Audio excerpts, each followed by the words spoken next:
Welcome to my mini vlog. ಇವತ್ತು ಬೆಳಗ್ಗೆ ನಾನು 4 ಗಂಟೆಗಿದ್ದು ದೇವರಿಗೆ ಕೈ ಮುಕ್ಕೊಂಡು ಮಳೆ ಬಂದಿತ್ತು ಅಂತ ಗಾಡಿ ಗಲೀಜಾಗಿತ್ತು. ಸೊ ಅದಕ್ಕೆ ಗಾಡಿ ಎಲ್ಲ ಒರೆಸ್ಕೊಂಡು ನಾನು ಗಾಡಿ ಎತ್ಕೊಂಡು ಸೀದಾ ಹೊರಟಿದ್ದೆ ಕೆಲಸಕ್ಕೆ. 2000 years later. ಕೆಲಸ ಮುಗಿಸ್ಕೊಂಡು ದಿನ ಬ್ಯಾಡ್ಮಿಂಟನ್ ಆಡ್ದಂಗೆ ಇವತ್ತು ಹೋಗೋಣ ಅಂತ ಹೊರಟು ಬ್ಯಾಡ್ಮಿಂಟನ್ ಆಡ್ತಾ ಇವಿ. ನೋಡಿ ಹೆಂಗೆಲ್ಲ ಆಡ್ತಾರೆ ಅಂತ ನೋಡಿ. ಇವನು ಇಡೀ ಕೋರ್ಟ್ ಫುಲ್ಲು ಒಬ್ಬನೇ ಓಡಾಡ್ತಾನೆ. ಈ ಒಂದು ಅದ್ಭುತವಾದ ಕ್ಷಣಕ್ಕೆ ಭಾರತವೇ ಸಾಕ್ಷಿಯಾಗಿದೆ.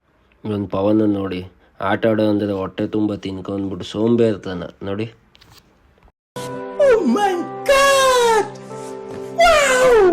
ಬ್ಯಾಡ್ಮಿಂಟನ್ ಮುಗಿಸ್ಕೊಂಡು ನಾವು ಓಮಿನಿ ಎತ್ಕೊಂಡು ಸೀದಾ ಹೊರಟಿದ್ದೆ ನಮ್ಮ ಹುಡುಗನ ಅಂಗಡಿ ಹತ್ರ. ಹೋಗಿ ಇವೆಂಟ್ ಇತ್ತು ಅಂತ ಇವೆಂಟ್ ಐಟಮ್ ಎಲ್ಲ ಲೋಡ್ ಮಾಡಿಕೊಂಡು ನಾವು ನೈಟ್ 11 ಗಂಟೆಯಲ್ಲಿ ಮನೆಗೆ ಹೋಗ್ತಾ ಇದ್ವಿ. ಇದು ಇವೆಂಟ್ ಕತೆ. ಬ್ಯೂಟಿಫುಲ್ ಸಾಂಗ್ ಕೇಳ್ಕೊಂಡು ಹೋಗ್ತಾ ಇದ್ದೆ. ಫಾಲೋ ಮಾಡಿ, ಲೈಕ್ ಮಾಡಿ ಹಾಗೂ ಸಪೋರ್ಟ್ ಮಾಡಿ. Thank you.